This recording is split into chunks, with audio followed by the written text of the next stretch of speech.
Yesterday we have discussed about the modern data architecture, that is about what is the data warehouse and data mart and data lake, data pipeline, data mesh and data lake house. Just I am briefing you. It is the data warehouse architecture. Different sources are there. The data is extracted from different sources and it is transforming using different ETL tools and it is stored in the data warehouse. Finally, it is used by different users for analysis, reporting, and mining purpose. That is a traditional way of building the data warehouse. And the data mart is a subset of a data warehouse. It is a particular domain related to that particular company. So, like a purchasing data mart, sales data mart, inventory data mart, like that. So, it is a derived subset of this data warehouse. The same process is happening. What is happening in the data warehouse? But here, before loading the data into a data warehouse, there is a staging area. There, all the transformations are done. Okay, so that is about data mart. And coming to the data lake architecture, here this is called the data processing layer, and this is also called a data lake. Here, without processing the data, all the data is extracted and stored in this layer, in this what we call it as a data lake. So it may be using S3 buckets or different cloud computing tools they use it. So later they can use that, depends on their purpose, they can use ELT or ETL. So I told you about the ELT and ETL. This is the difference between ETL and ELT. Extracting the data and transforming that data before loading into the target database. That is called ETL. Okay, transformation in the sense just cleaning the data and applying some validations, and we are converting the data in the form of a meaningful information and load it into this target database. But whereas in ELT process, so here extracting, loading, these two things happening. Later they will transform the data. So this is called here it is called it is used in the data lake environment basically. So all the raw data is available here. Later they will apply this transformation logics using Apache Spark or MapReduce, okay, or PySpark. Okay, so that is the extract, load, and transform. That is the difference. Now coming to data pipeline. A data pipeline is a set of processes and technologies used to extract, transform, and load data from various sources, transform it into a desired format, and deliver it to a target destination for further analysis or storage. It involves a series of steps that move data through pipeline. So these are the steps here: capturing, ingesting, storing, and computing, and using later. Finally, they will use the data. Process is same, but here the process is happening in two ways here, two types of uh, ingestion, that is batch loading or stream processing. Batch processing or stream processing. So in this batch processing, data contains the historical data that may be loaded on daily basis or weekly basis. Okay, but whereas in stream processing, here they'll that is like a near real-time processing. It contains the real-time data, so there is no gap between that data loading. So as and when the data comes, that is ingesting, and then that is loaded into the data warehouse. So this is the data pipeline architecture. So for to do these processes, we will use different tools in our AWS platform. Okay, that is about data pipeline, and this is the lake house. It is a combination of both data warehouse and data lake. Okay, it's a combine. It combines the best aspects of data lake and data warehouse, and also applies some data governance rules and security rules. Okay, then data mesh. A data mesh here is a relatively new architecture paradigm and organizational approach for managing data within an organization. It was introduced by this Chama Dehghani, a software architect at ThoughtWorks. So that is an organization. So this in this approach, we focus that the focus is shifted from centralized data infrastructure to a decentralized model. That is the major, um, thing happened in this data mesh architecture. So when I show this small uh, image, so you can easily understand. So these are the different. Are you able to see the screen? Yes, Yes, we can sir. see. Yeah, data warehouse, data lake house, and mesh. See here, structured data. This is in the data warehouse. ETL is happening here, and then data warehouse. This is used by end users using Power BI or some reporting tools.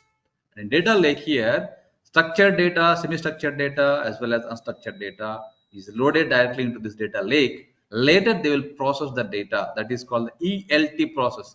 Here they follow that ETL process, but here ELT as well as depends on their requirement, they will use it.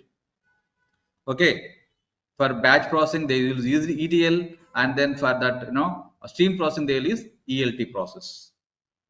Okay, and this is mainly used for the data science applications and machine learning applications purpose, this data lake, and also for the normal reporting purpose using different BI tools, business intelligence tools like Tableau or Power BI.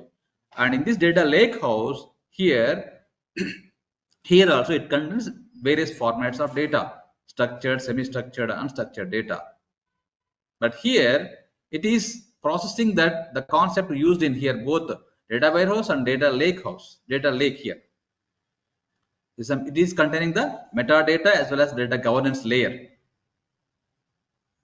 Okay, so this is mainly used for the data science applications purpose, lake house. And here data mesh, the data is loaded in this layer, and here it is divided into different domains in their particular on-premise. So that is a decentralized architecture. So this is also used for data science applications. So it is mainly used for the larger companies. So this is the brief overview of it, the differences between data warehouse, lake, and lake house and mesh. Okay. Now we'll move on to the next topic. And AWS Global Infrastructure. Basically, before moving into this, we need to understand the different computing models, basically cloud computing models. Okay, so what is a cloud computing? A cloud computing is a term that refers to a system that utilizes the internet to store and manage data on remote servers, right? The cloud-based data may be subsequently accessed by the different people over the internet. So it is a software solution that enables remote access to a shared storage, like storage or servers or applications through the internet. Okay, so that means the technology allows users to work remotely. That is the major advantage. This is one of the fastest growing market globally. Okay, and the cloud computing models are three different types basically. They are IaaS, that is infrastructure as a service. This is the first model. In this model, here, this cloud computing, this architecture supplies us with networking hardware through the internet, and the virtualization makes these resources available for us. Okay, an IaaS platform allows us to utilize virtual machines to install our operating systems or the software and on some different databases also. So using these virtual machines, we can run our data center virtually. Okay. So example for this one is AWS, Azure, Microsoft Azure,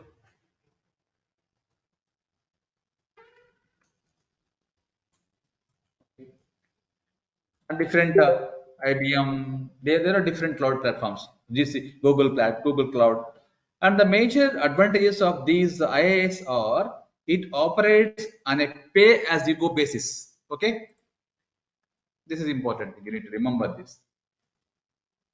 Pay as you or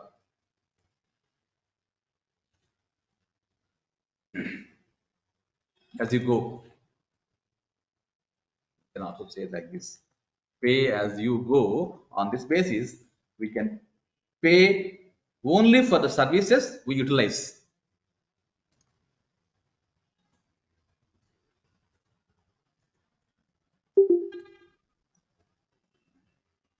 Okay, so this is the advantage, and also here, because of the all the data is stored on the cloud, there is no need of a single point of failure.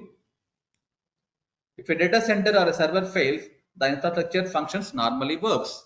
So I'll tell you about the architecture in the global infrastructure, how it is failover mechanism works in AWS.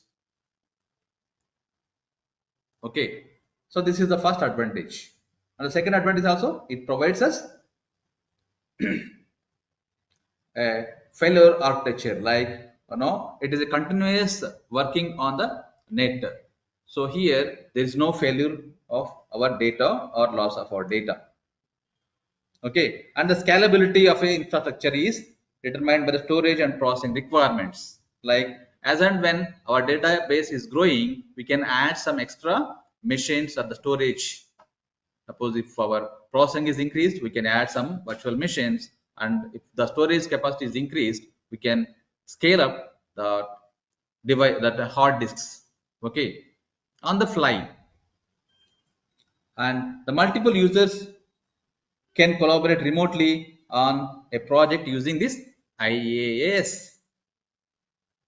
Okay, so this minimizes the workload and accelerates the execution of projects, and it reduces the cost of a hardware acquisition and maintenance of the firm. So there is no need to have a separate administrators or networking people. So as these are available on the cloud basis, on the cloud platform, they themselves provide us all the tools to automate all the processes.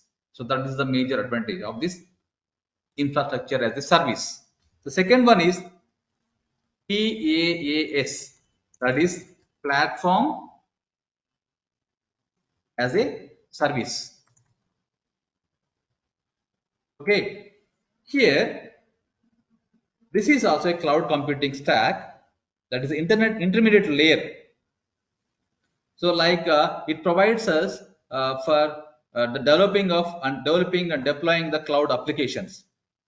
Okay, it is mainly favored by developers since PaaS companies host all necessary hardware and software for application development on their infrastructure. So here, like here we use uh,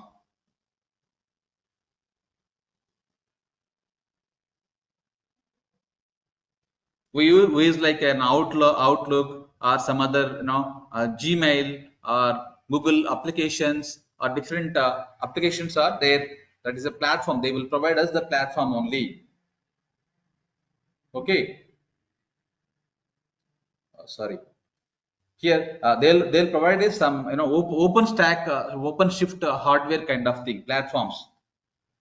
Okay, like Heroku. I'll tell you that examples. Heroku and open shift, Flynn. These are different examples for this platform as a service.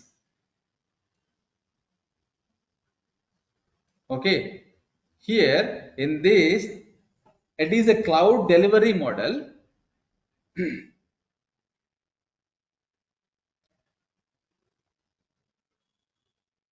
One second, just getting this information.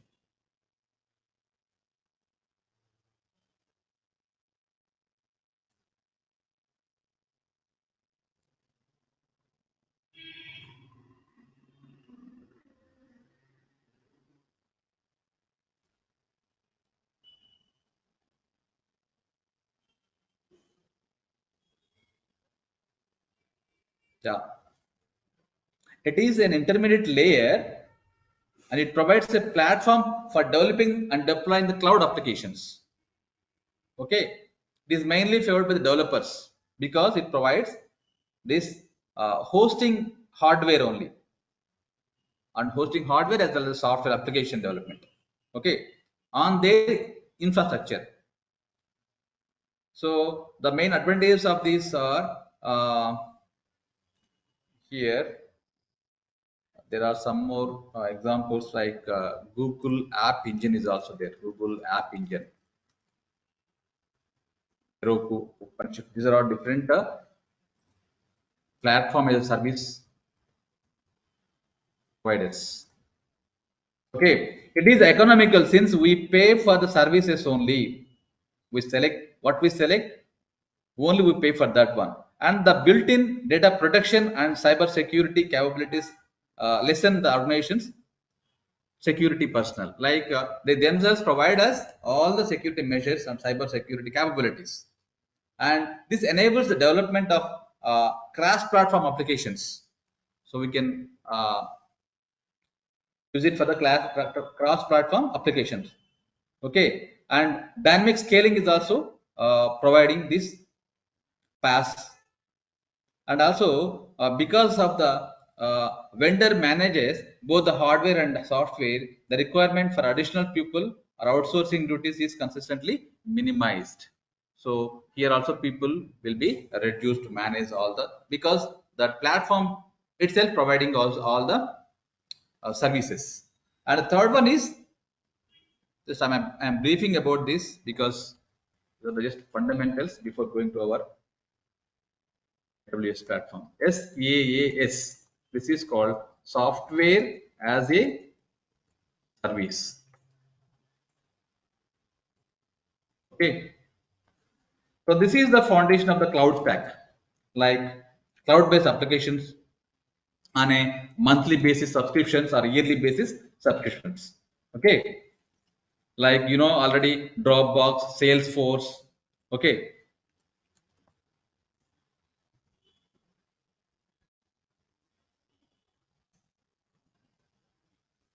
The popular SaaS products. Okay. So those who are looking for a complete cloud software solution without spending a lot of money can consider these possibilities. Okay, SaaS is an option for small and medium-sized applications, medium-sized organizations. Okay,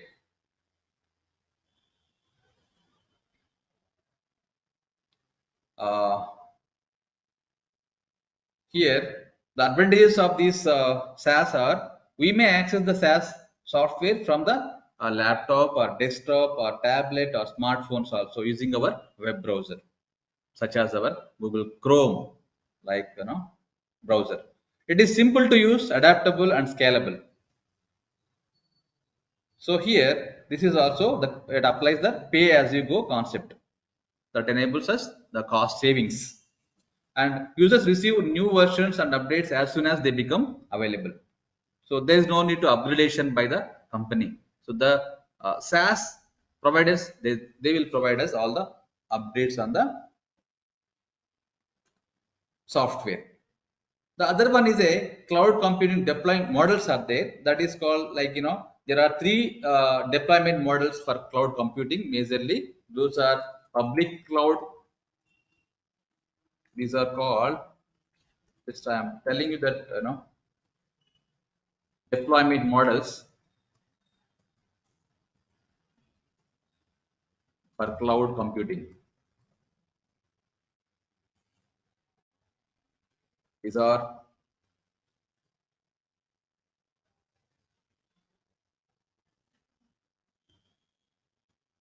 public cloud, so that is available in the cloud computing in the public domain. Okay. So these cloud services owned by third-party provider are available to the public for free due to the nature of a open-ended access. Here security is compromised. Okay, and the private cloud, this is the computing model for the individuals, like this is a private cloud, cloud computing service for individuals. A particular company uses cloud computing resources like on-site or vendor-hosted data centers. Okay, so the architecture is preserved for a private network like VPC.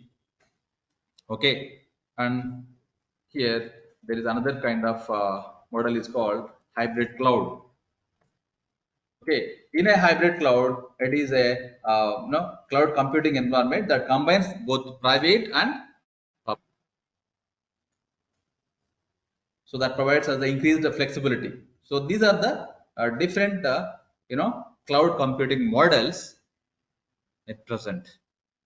Now coming to the AWS Global Infrastructure, this is important. How this IaaS infrastructure as a service provided by AWS. So here in overview here, three elements of AWS Global Infrastructure. Those are the regions, okay, and availability zones and edge locations. And we will understand this use of these AWS regions, understanding the availability zones within the AWS regions. Here in this AWS infrastructure that is built around regions and availability zones, these are the two major elements in this architecture. Okay, and here an AWS region is a physical location in the world where AWS have multiple AZs, availability zones. Okay, here basically that is divided into regions and availability zones. Okay, here these AZs consist of one or more discrete data centers, each with a redundant power, networking and connectivity housed in separate facilities. Each region is completely independent. Each availability zone is isolated, but the availability zones in a region are connected through a low latency links. Here we will see when we see that architecture, you will understand it. Basically, here I'll show you this diagram. You can easily understand this one. Sorry. See here, this is the AWS global infrastructure. It is containing different regions. See here, the region in US East 1, region in US West 1, region in AP South 2. And within this region, there are availability zones. Okay.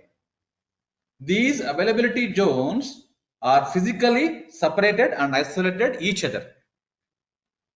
These AZs span one or more data centers here that have direct, low latency, high throughput and redundant network connections between each other. Okay, each region is connected via a high bandwidth, fully redundant network. Here, actually, at the time of creating this, there are around now at present we have 32 regions around the world, and a region is physical location in the world and is independent to each other. And each region consists of two or more availability zones. Here, when we see here, three availability zones are there. Here, three are there. An availability zone is composed of one or more data centers here. And again, Local zones are there. Those are the extended regions closer to the end users. That is AWS local zones. Okay. Here in this AZs, those are the independent failure zones. So if any one of these AZ is failed, automatically the other availability zone will provide us the other, all the other facilities, like it may be a data failure, or it may be a disk failure, or it may be a hardware or a software failure. Automatically the other availability zone will take care of the processing. So there is no need of this, we need not to wait. Likewise here, when we see this availability zones. These availability zones are physically separated and isolated from each other. These areas span one or more data centers and have direct low latency, high throughput, and redundant network connections between each other. Okay, here that means each AZ is designed as an independent failure zone. So when you launch an instance, we can select availability zone or let AWS choose one for you. See, it depends on your location. You can choose that availability zone. See, for example, if you are in US, we can select US East 1, or 1A, 1B will be there. That means if this region is failed due to some climate, like some floods or some other climate climate situations, the other region, that US 1B, US East 1B will take care of that failure. So that's how those are connected through the internet. But those are connected with a high bandwidth. I'll tell you how those are connected with the help of edge locations. Here, when we launch an instance is nothing but a processor. We can select availability zone, or it automatically selects for us, chooses for us. So if we are located in India, so we can use it for Southeast, or we have a data center in that, Mumbai. Now recently in Hyderabad also they launched it, but it is not yet activated publicly. That is not available for our free uh, purpose. So we have to pay for that. As we are working on, we are just practicing that all these tools and technologies, right? So we are not going to pay, just we are using the free account of AWS console. Okay, here if you distribute your EC2 instances, that is elastic cloud computing instances, across multiple availability zones, and one instance fails, we can design our application so that an instance in another availability zone can handle requests. As I told you, these availability zones are, even though they are independently connected, but based on our, you know uh, based on our configuration, we can also share these instances to the multiple availability zones. Okay. Now coming to the local zones. These AWS local zones place compute, storage, database, and other select AWS services closer to the end users. When you see here these are the local zones. These are the extended regions closer to the end users. And these local zones, we can easily run highly demanding applications that require single digit millisecond latencies to the end users. Okay, so that latency is very low here. Each AWS local zone location is an extension of an AWS region where we can run our latency sensitive applications using AWS services such as Elastic Compute Cloud, or Amazon Virtual Fly Private Cloud, or Elastic Block Storage. file storage, and also elastic load balancing in geographical proximity to the end users. And these AWS local zones provide a high bandwidth, secure connection between local workloads and those running in the AWS region, allowing us to seamlessly connect to the full range in the region services through the same APIs and tools. Okay, so we are not going to use these local zones. We will use these, availability zones and regions. Just we need to understand this architecture, infrastructure. Here, when we see this, we'll see that in our web browser. Where is the web browser? Okay, it is not at launched. At present, how many availability zones are there? AWS Global Infrastructure.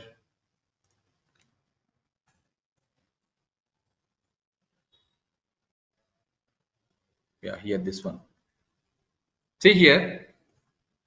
Are you able to see the screen? Can you please confirm?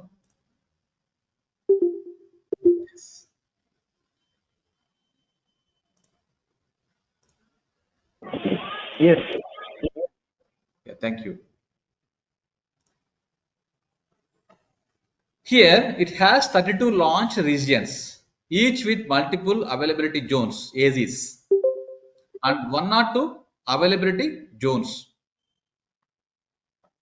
And these are the region 13 here 550 plus point of presence and 13 regional edge caches. Here this is the total global infrastructure map. This is the present availability zones are 102 zones within 32 geographical regions around the world, with announced plans for the 12 more availability zones and 4 more AWS regions in Canada, Malaysia, New Zealand, and Thailand. See here, when we click on this here, this is the US zone. So here, this is the Canada. This is a coming soon. When we see this red colored, this is a coming soon region. Okay, here also here in Thailand and also here Singapore. Sorry, not Singapore, Malaysia, and then here Auckland. These are the upcoming regions. So in US here we have US West. It was launched on 2011 and availability zones are 3. And here it was launched on 2011, that is Oregon. See here, availability zones 4, local zones 6, and wavelength zones 5. Here it has only availability zones 3. That was the North California. And here was launched in 2011. Only it has only availability zones. So only few has this kind of what you call, these are the local zones, wavelength zones. Only few regions has these capabilities. And in India, we have in Hyderabad and in Mumbai. And here also in Israel, 2023 availability zones 3. Here how many? Three availability zones. And Mumbai has only two local zones. It has 2 local zones as well as 3 availability zones. So this is how that global infrastructure is built in AWS. And 35 local zones, 29 wavelength zones. See here, what is a wavelength zone? We'll discuss about it.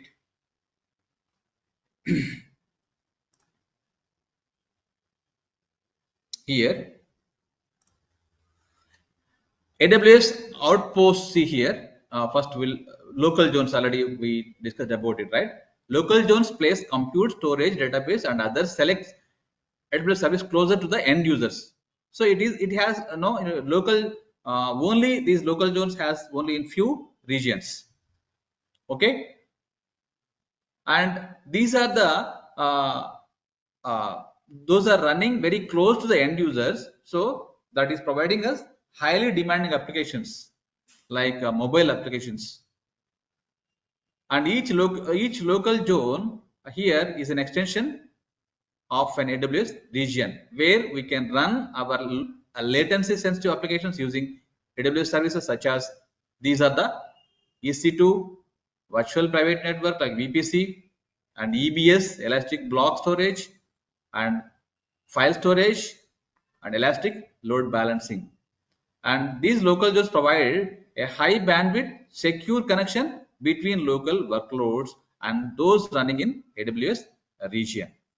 So that allows us to seamlessly connect to the full range of in-region services through the same APIs and tool sets. And the outposts, these outposts bring native AWS services, infrastructure, and operating models to virtually any data center, co-location space, or on-premise facility. We can use the same AWS APIs, tools, and infrastructure across on-premises and the AWS cloud to deliver a true, consistent hybrid experience. See, as I told you, in the computing model, cloud computing model, there is a hybrid model is it that provides us both the on-premise as well as the cloud architecture. So these people will provide that on-premise also based on their company's requirement. And this outpost is designed for connected environments and can be used to support workloads that need to remain on premises due to low latency or local data processing needs. And wavelengths.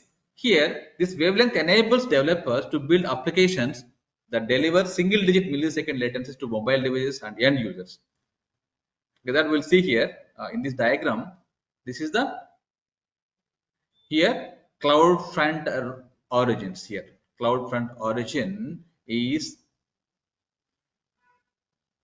within that there is a region, and within that there are the different instances as well as the S3 buckets here. This content is pushed from the origin and cached in this edge location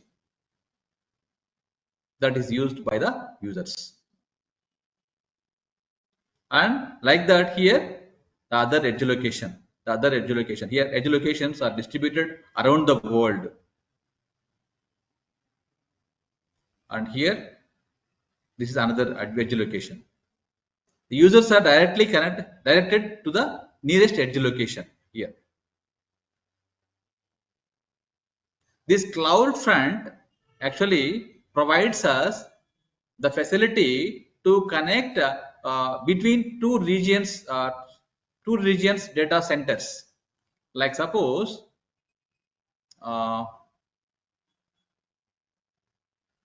here, see, these edge locations are content delivery network CDN endpoints for CloudFront. There are many more edge locations than the regions. Currently, there are here. How many are there currently? Edge locations.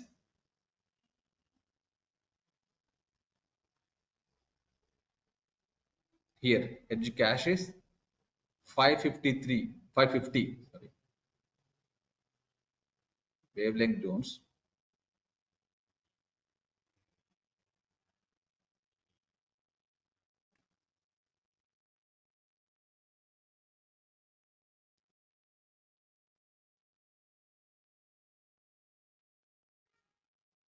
Okay, 35 local zones and 29 wavelength zones here.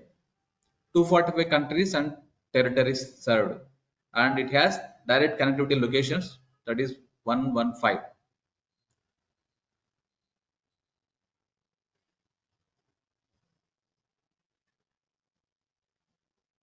So just we are going to use these regions and as well as availability zones only. Region edge caches sit between our CloudFront origin servers and the edge locations. Basically, yeah, here these regional edge caches sit between. See, when you see here, edge caches here are located here in this one. In this edge location, edge caches are located.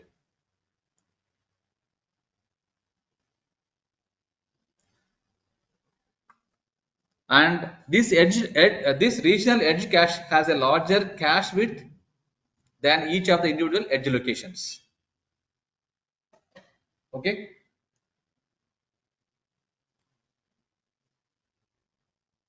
Basically, it has to display when we click on this, it has to display some information, but it's not.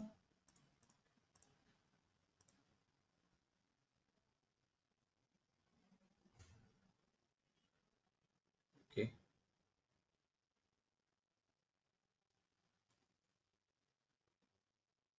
So this is the most secure, extensive, and reliable cloud platform offering over 200 fully featured services from data centers globally. Whether we need to deploy our application or workload across the globe in a single click.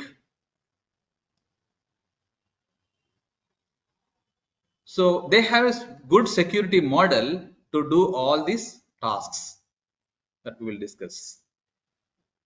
And these are the benefits of having this. So you know what type of cloud computing model it is? This is IaaS, infrastructure as a service. Okay. Now coming to the next topic, that is understood this concept. Any doubts? You have any doubts? Can you please? Carlos, Kader, Alex, Nishant is not attended today. Just I'll briefly go through this.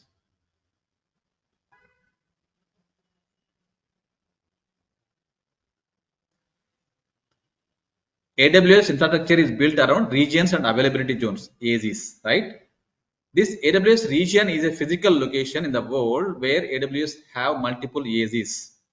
These AZs consist of one or more discrete data centers, each with redundant power, networking, and connectivity. See, you need to understand one thing. Suppose when we look into this diagram, uh, where is this? Yeah, here. See, there are different names. When we log into this, we will see that. So I have created this.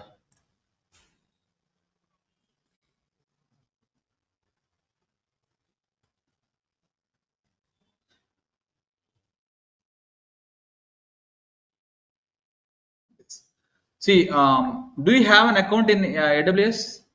All of you, just I am asking you guys. Kader, Uh, Carlos, Alex. yeah, I have created long back, but I think I need to create new one. Yeah, I Yeah, have an you account can, with. I have an you have account. Alex. Yeah, I have an account Good, with AWS. I have some experience in AWS, like EC2 and everything. fine, fine.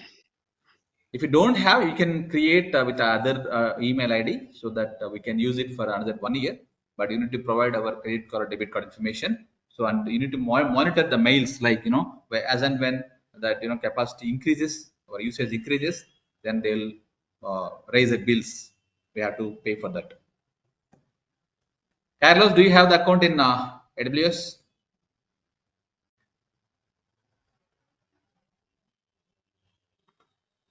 Okay, fine. So once we log in here, we will see these here. These are the different regions. So while creating that account, shall I show you how to create the account, or do you know that? Please confirm once. Do you have the Yeah, I knowledge know it. on how? Yeah, yeah, I Okay, know Yeah, you know how that. to do. Okay, fine then. So here, see in US, East one, West one, West two, and in Asia Pacific, here Asia Pacific has Northeast,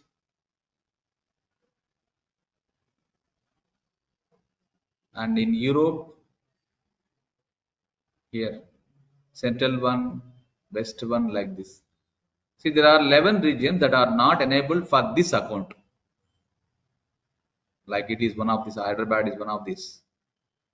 Melbourne, UAE.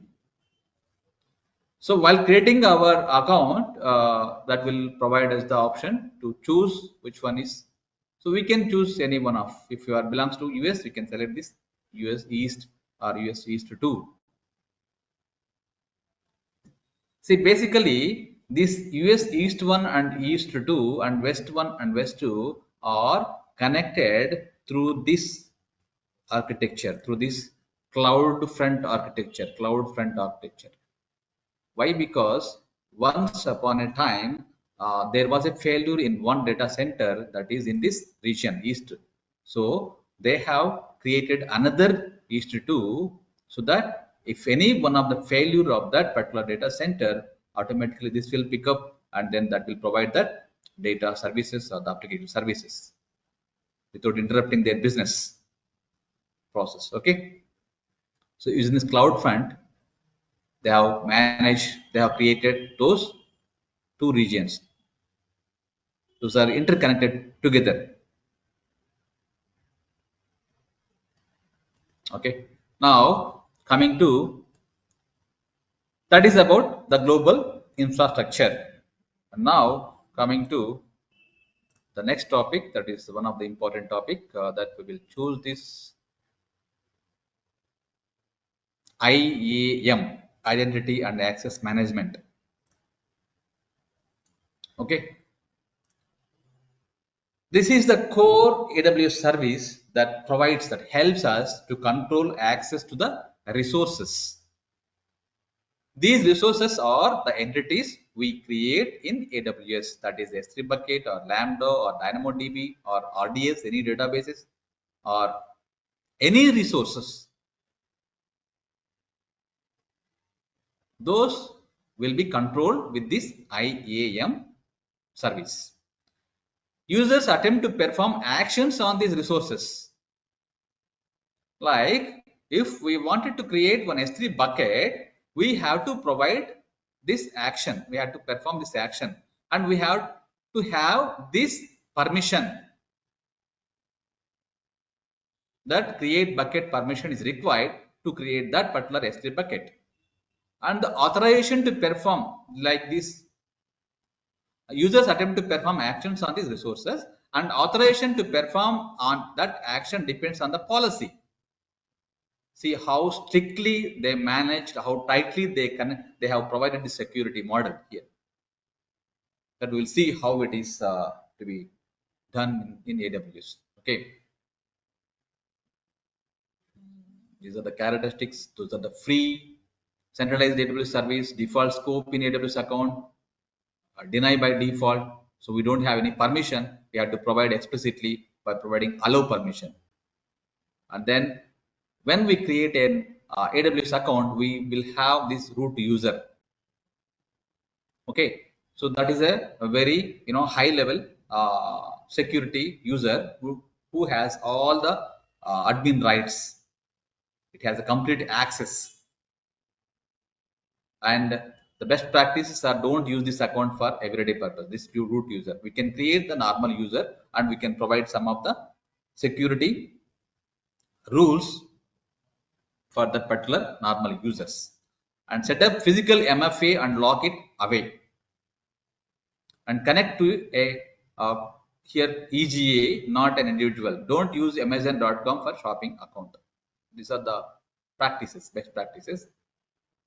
And when we see here, I'll show you the other.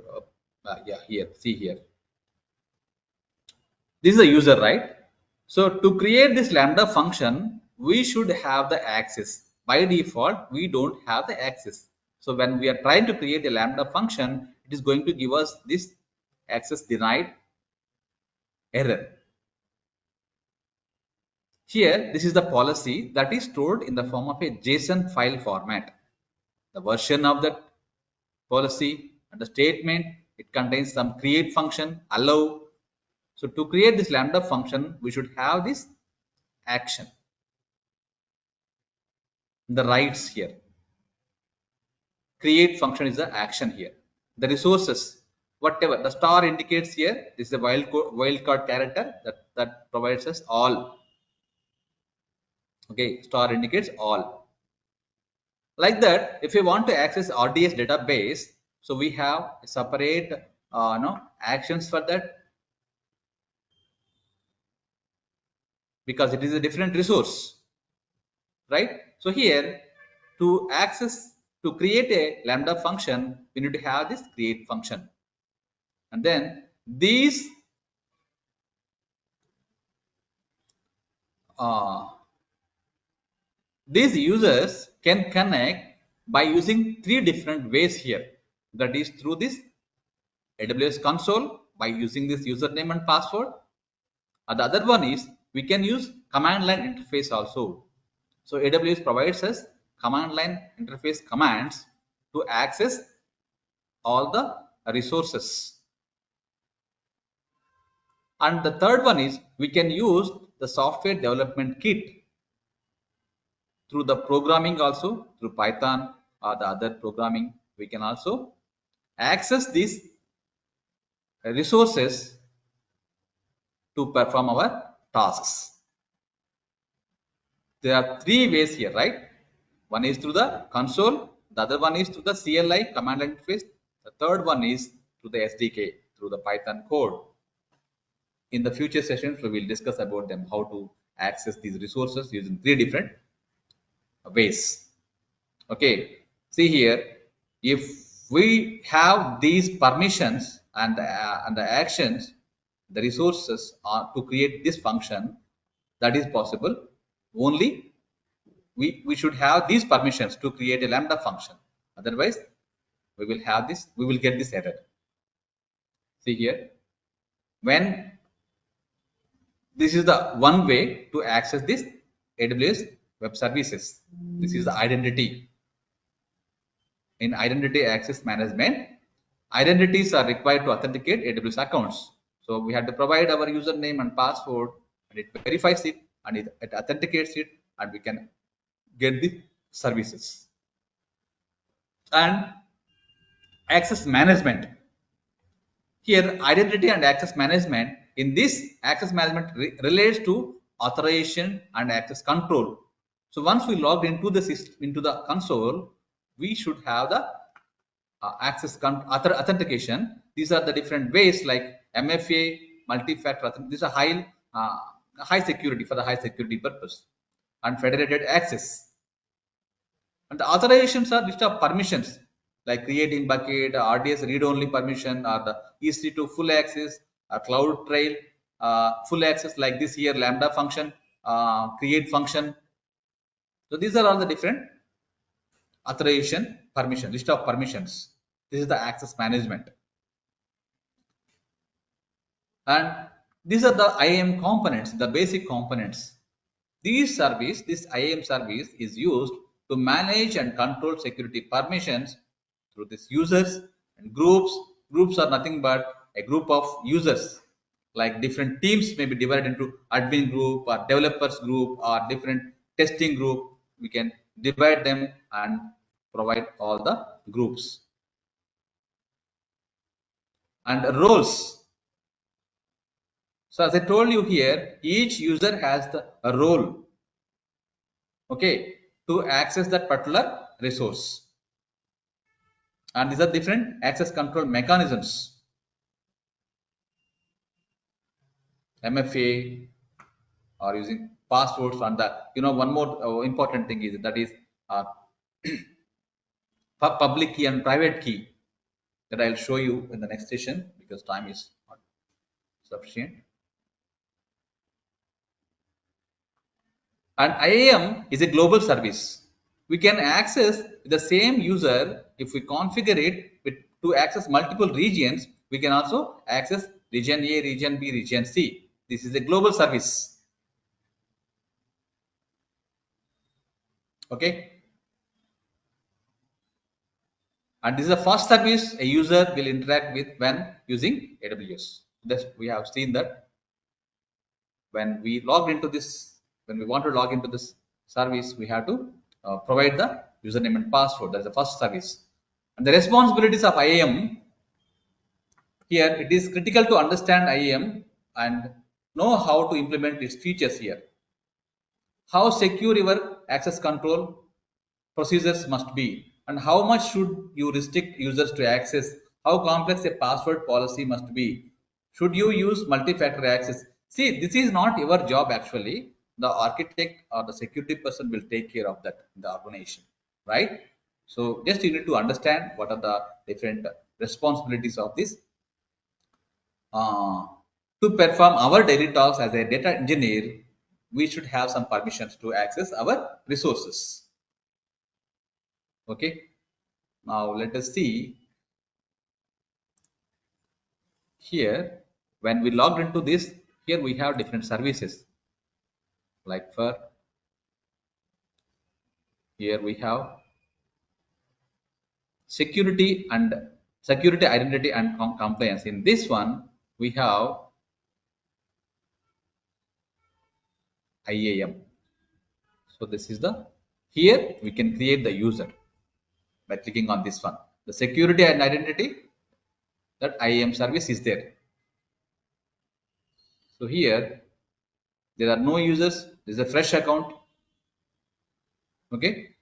Tomorrow I'll show you how to create practically these users and provide the different policies for that particular user to access one of our resource like RDS or Lambda function. Okay.